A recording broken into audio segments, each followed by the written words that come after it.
We present Lucille Ball in My Favorite Husband, a new series based on the delightful stories of Isabel Scott Rorick's gay, sophisticated Mr. and Mrs. Cugat. Two people who live together and like it. Starring Miss Ball with Richard Denning.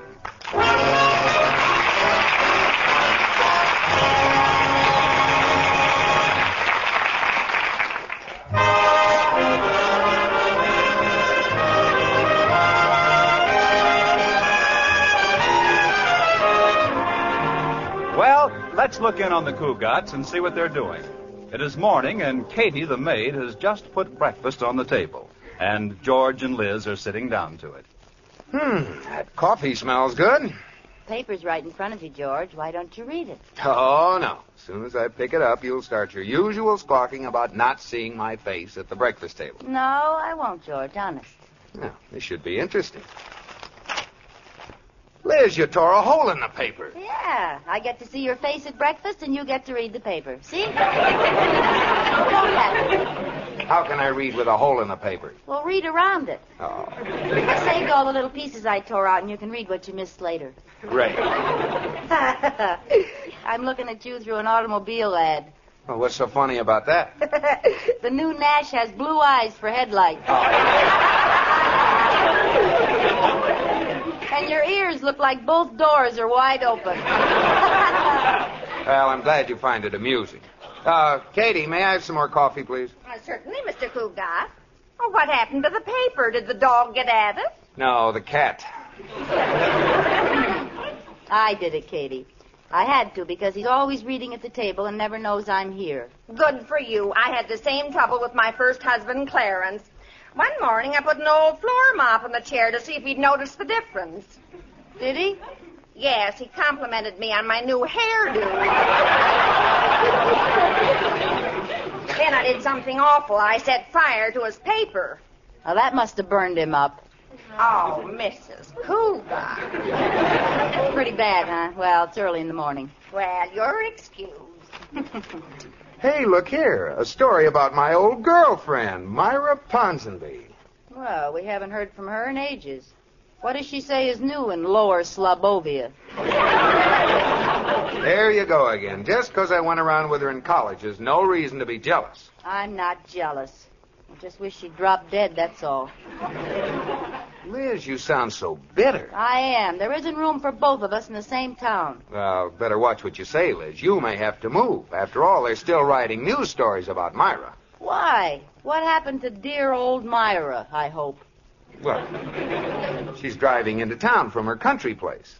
Well, now that ought to crowd the United Nations off the front page. It says she has a new imported car called a Zebra. The upholstery is bright yellow with black streaks. She must have bought it to match your hair. Oh, now you're really being catty. I am not. I'm glad she got a car. It was dangerous flying around on that broomstick. I'd sure like to see that car. So would I. I'd like to see it run over a cliff. Oh, don't worry about Myra. She's a wonderful driver. Why, she drives like she was part of the car. I know. She rides a horse the same way. Very good. I wonder if her husband Minky is coming with her. Mr. Minky, the Peanut King. Oh, that poor little man. He seems very happy with Myra. Happy. She doesn't pay attention to anything but his money. The only excitement he gets is going down to the warehouse and running barefoot through his goobers. Now listen, Liz. Myra... Oh, Myra Schmyra, Myra this, Myra that. Myra's a wonderful driver. Well, I could be a wonderful driver, too, if I knew how to drive. Yeah, that would help. George, give me another lesson. Oh, no, thank you. You haven't given me a driving lesson since last May. I know, and I just stopped shaking this morning. Well, I wasn't so bad. All I did was forget to turn and went straight. Would have been all right if we weren't on a dead-end street. Oh, it was such a beautiful car. I miss it. You know, it's still stuck in that house, Liz. It is? Yeah. I'll bet they're the only people in town with a new Hudson in the kitchen. Oh, George, give me another lesson. No. The answer is no. Absolutely no.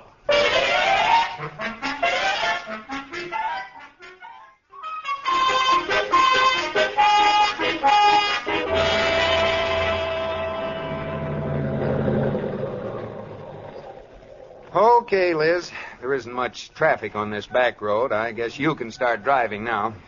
All right, George. I have a confession to make. While I was waiting for you to come home, I sort of practiced in the driveway. Oh, good. You remember what you did? Oh, yes. I turned on the ignition. I pressed the starter button. I shifted into first. I stepped on the gas, and I let out the clutch. Huh. Did I forget anything, George? Not a thing. That's how much you know. I forgot to open the garage doors. 3, 4, 5, 6, 7, 8, 9, 10. Well, I said I'd do it, and I'm going through with it. Go ahead and drive. All right, here I go. I push the starter button like this. George, the starter button's broken. No, it isn't. Well, then why doesn't it start? Push it in long enough, and you'll find out. But nothing Ow! Why did it get hot? Because it's the cigarette lighter. Oh, what a dirty trick. Now, don't tell me. Is this it? Try it and see. Okay. Well, must be broken. That was the radio.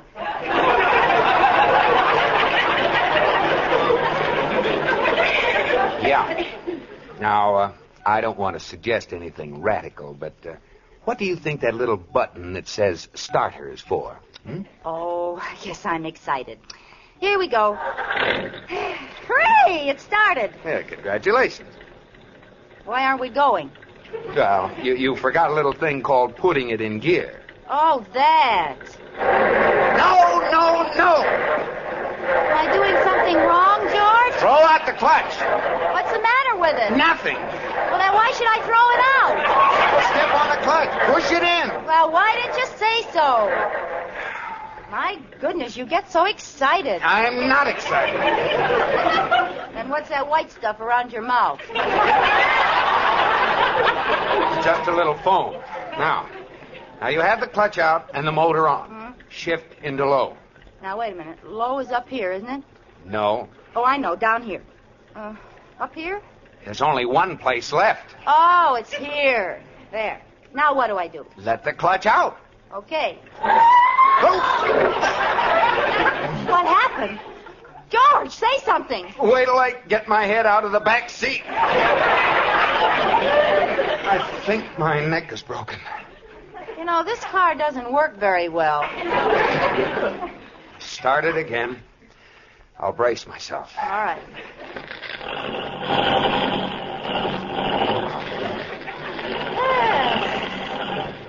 I made it. How am I driving, George? Fine. Except for one little thing. What's that? You're driving on the wrong side of the road. Well, what's the difference? There aren't any cars coming. Well, as a favor to me and the insurance company, will you please pull over? Well, I'd be delighted. Well, go ahead. Here comes a car. No, wait. Stay on this side. He's going around you.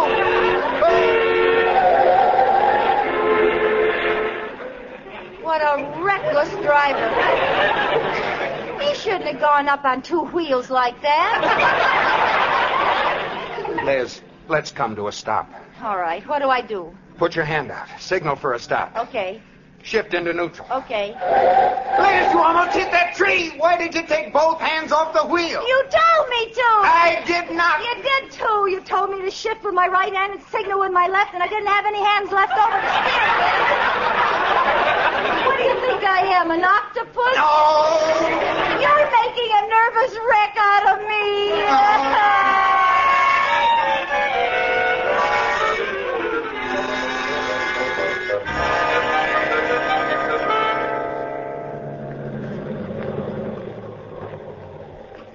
Oh, Corey, do you really think I'll pass my driver's license test? Why not?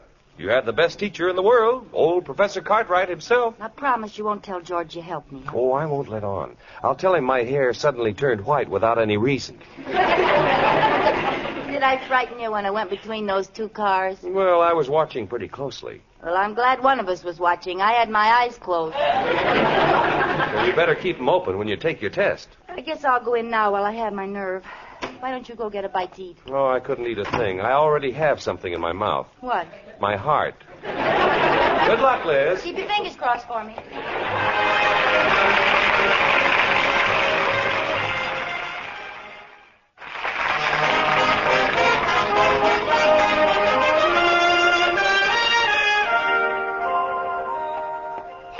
Now, when you hear a siren, you pull over and let it go by.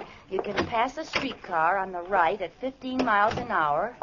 I wonder how fast you can pass it on the left. Yes? Oh, how do you do? I'd like to get a driver's license, please. All right. Name, please? Elizabeth Cugat. Address? 321 Bundy. Uh-huh. Race?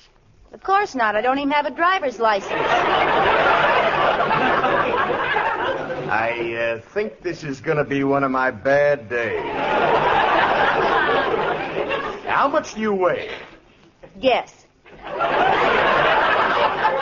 285. Very amusing. 118. How old are you? 21. I haven't missed on that one in a long time.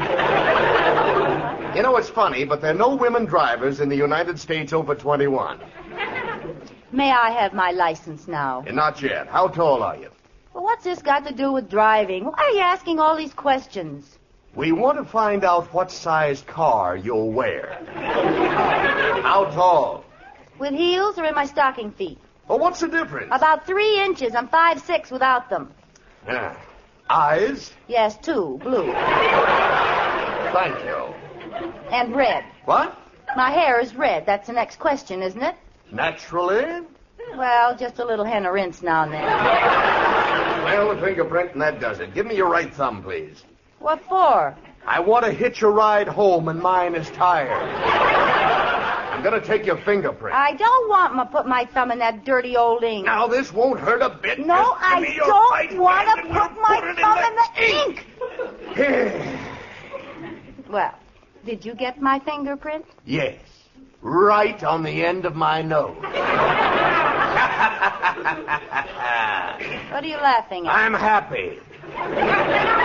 This is my last day on this detail. They're moving me over to the homicide squad where things will be nice and peaceful. Congratulations. Now, may I have my license? No, let's just test your eyes. Now, I'll hold this white card over your eye and you tell me what you see. A white card. No, what did you see out of the other eye? Nothing. Why not? It's closed. Well, open it! Now, read those letters on the wall over there.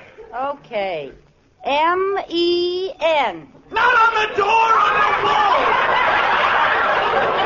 Oh, never mind. Go ahead on to the driving part of the test. You're not going to pass that. What makes you so sure? I know the man who's going to give you the test. Oh, who is it? Me. Oh.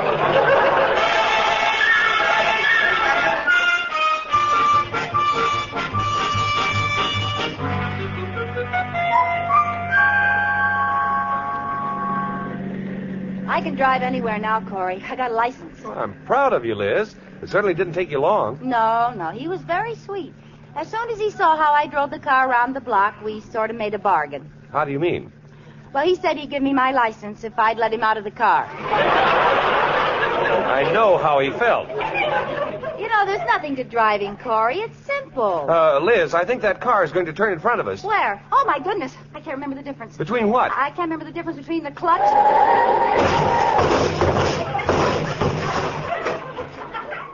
and the brake. Oh, smoke. Are you all right, Liz? Yes, but the car, it's ruined. Well, I'll get out and see what the damage is. The other car seems to be all right. Well, I might have known. Look, it's a dumb woman driver. You better just sit here in the car, Liz. Oh, no, I won't. I want to have a word with this character. But, Liz, it was your fault. How could it be my fault? I wasn't even looking at her. Well, watch what you say, then. I'll be very polite. Pardon me, madam, but do you by any chance happen to be the stupid dame who just smashed into me? Look, honey, you had plenty of time to stop. When did you get your driver's license? This morning? No, this afternoon. Why didn't you give a signal? I did. I know I had my hand out the window. I was drying my nail polish. So there. Oh, you're too fat anyway. Oh, if you're going to take that kind of an attitude, I'll just have to get an impartial witness. All right. We'll ask this kindly old gentleman standing on the corner. Tell me, impartial witness, did you see the accident? Liz, you know very well I was with you. Oh, Corey, what's the matter with you? Well, I've had enough. I've taken your license number. You'll hear from my lawyer and the police. Goodbye. Goodbye, Fatso. Oh! Corey, just look at our car. What's George going to say? The body's all smashed, the fenders are knocked off, and the back of the car's a mess. Well, maybe you don't have to let George know. If you want me to, I'll call my garage, and they'll fix it for you. Oh, would you, Corey? You're a pal. Now, you call me as soon as you know how much it'll be. While you're about it, see if they can fix a cracked head. Well, how did you know the car had a cracked head? I didn't. I was thinking about me if George finds out.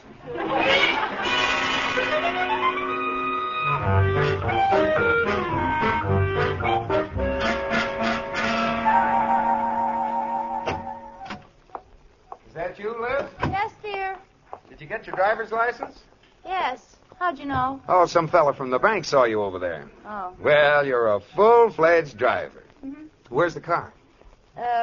It's in the garage. Oh, put it away. Huh? Mm-hmm. I was going down and count the fenders. I'd be surprised if I found all four of them. So would I. Well, you've got to expect a little kidding when you first learn, Liz. I know. Is dinner ready? Yeah, not yet. Say, did you see the paper tonight? No, why? There was some bad news. Myra Ponsonby's missing. Oh, really? What was the bad news? No, I'm serious. She should have been in town this morning, and nobody knows what's happened to her. Minky called the police. He's afraid somebody made off with her. Well, if somebody made off with her, it serves them right. Oh, Liz, I'm surprised at you. Myra's very life may be in danger. Minky's offered a reward, $10,000. Dollars or peanuts? Very funny. But I don't understand it. She just disappeared into thin air. Do you mind if we talk about something else? I even started to worry about you.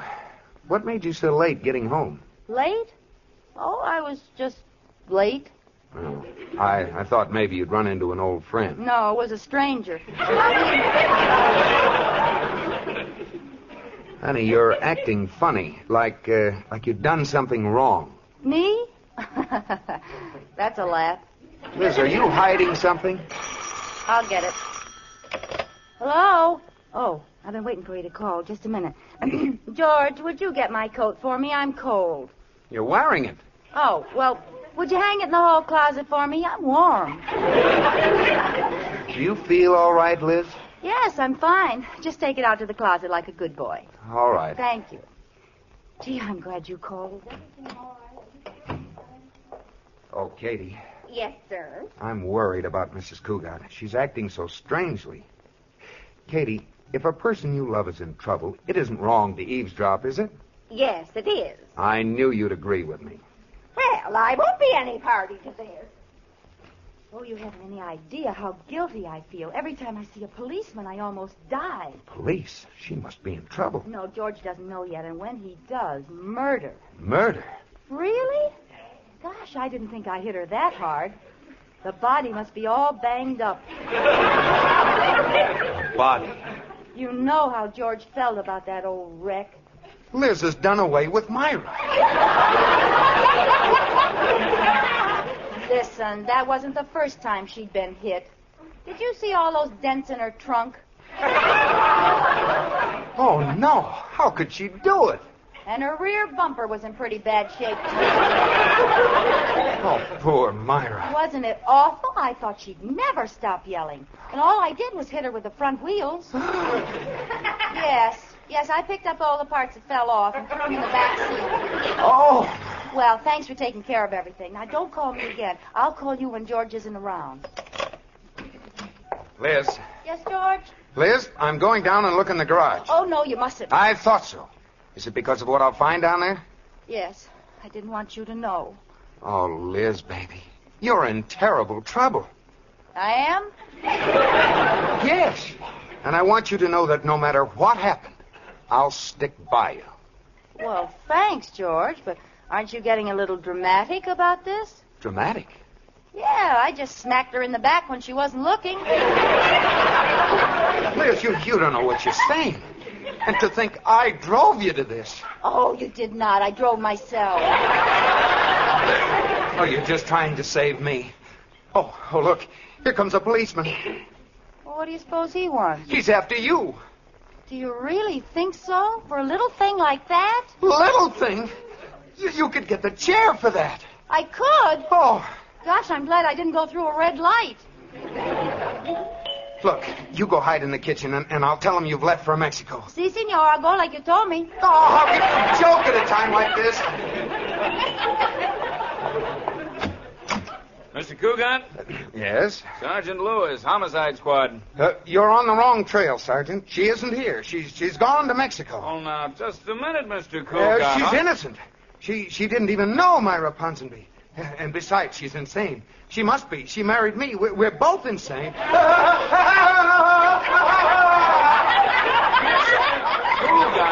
don't mind. Oh, you'll never convict her. I'll fight this in every court of the land. Mr. Cugat, I just came here to make a routine check. But suppose you tell me what you know about this case. Who is this she you're talking about? Pardon me, Mrs. Cugat. Who's in the living room? A policeman, Katie. He came to arrest me. Arrest you? What for? For having a little accident this afternoon. My goodness, George acts like I killed somebody. He told me to hide in the kitchen until the police were gone. Oh, it's certainly wonderful of Mr. Cugat to shield you like this. I know. I appreciate it, but it just doesn't seem right. I feel so sneaky cowering in the kitchen.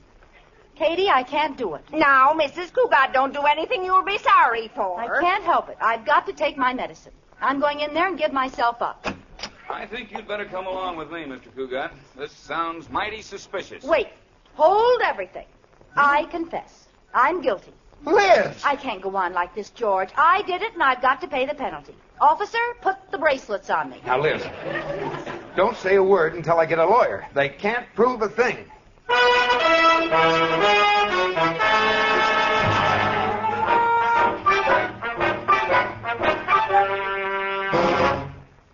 All right, Mrs. Cugat, step up to the desk, and the sergeant will get some information from you. All right. Now, what's your name? It's you again. Oh, hello. How do you like it here in Homicide? Everything's been dead up till now. Well, this is a very sweet little jail you have here. Well, it's not much, but you'll call it home. Now, don't give me any trouble, lady. Just answer my questions. You ready? I don't like you. Liz, don't be fresh. This may mean your life. Oh, George. Okay, let's get this over with. What's your name? Elizabeth Cugat. Address? 321 Bundy. Age? 21. How much do you weigh? 118. How much do you weigh? 195. Age? 32. Address? 410 Crescent. What's your name? Frank Nelson. Say, wait a minute! Who's doing what to who? Well, she got you that time, Frank. Hey, let me try. Oh, no. Nobody can do that to me. We'll try it again. What's your name? Elizabeth Cugat. Oh, no, that's how you got me last time. You start. All right. What's your name? Frank Nelson. Address? 410 Crescent. Age? 32. How much do you weigh? 195. How much do you weigh? 4 pounds. Age? 85. Address? Gettysburg. What's your name? Abraham Lincoln. I knew I could do it! But, Frank, you didn't. I did, too. Oh, yeah? What'd she say? Yeah. Now, let me handle this. What's your name? Elizabeth Cugat. What's your name? Martin Lewis. How do you do? This is Frank Nelson. How do you do? How do you go? Wait a minute! Now, please, Liz, let's not make things any worse. You're in deep enough as it is. Now, Mrs. Cugat, suppose you tell us the whole story of what happened in your own words. Don't say a word, Liz, until the lawyer gets here. Oh, what's the difference, George? I was going along Main Street, and there she was right in front of me, and before I could stop myself, I hit her. Did she cry out? She yelled her head off. What did you do with the body?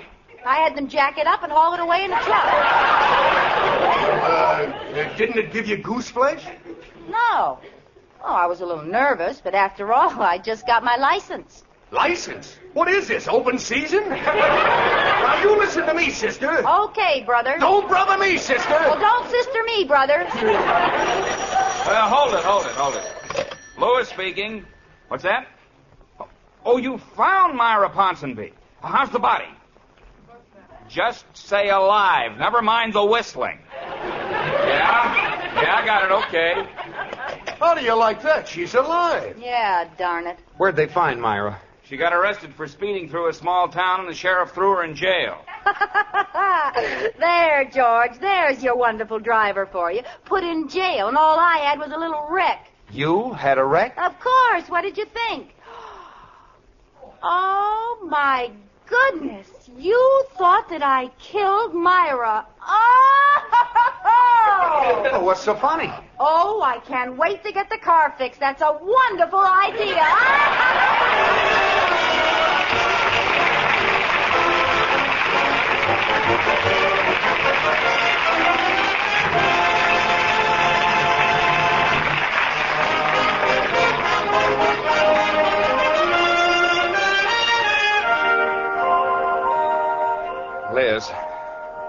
Liz. For heaven's sakes, put down that book and turn out the light. It's almost 2:00. I've only got one more chapter to read, George. I got to find out who committed the murder. I'm certain it was the upstairs maid. No, it wasn't. It was the butler. Oh, George, why did you tell me? Yeah, now maybe you'll put out the light. Oh, all right. George? Are you sure it was the butler? Yes, I'm positive. Now go to sleep. Well, the way I had it figured, when the crime was committed, the upstairs maid was downstairs, and the downstairs maid was upstairs. Still, if the upstairs maid had seen the downstairs maid coming up the front stairs, she would have gone down the back stairs. Of course, if the downstairs maid had come up the back stairs when the upstairs maid was coming down, she'd have known the upstairs maid wasn't downstairs. It's too bad they didn't have an elevator. Honey, believe me, it was the butler. He killed his wife. Oh. But why did he kill her? He killed her because she talked too much when he was trying to go to sleep. Oh. Good night, George.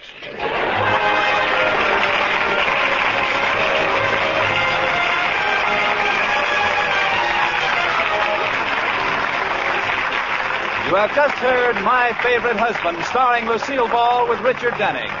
Also heard in tonight's cast were John Heastand, Ruth Parrott, Frank Nelson, Bea Benaderet, and Herb Vigran. The program was produced and directed by Jess Oppenheimer, who wrote the script with Madeline Pugh and Bob Carroll, Jr. Original music was by Marlon Skiles and was conducted by Wilbur Hatch. And now stay tuned for the Camel Caravan starring Vaughn Monroe. This is CBS, the Columbia Broadcasting System.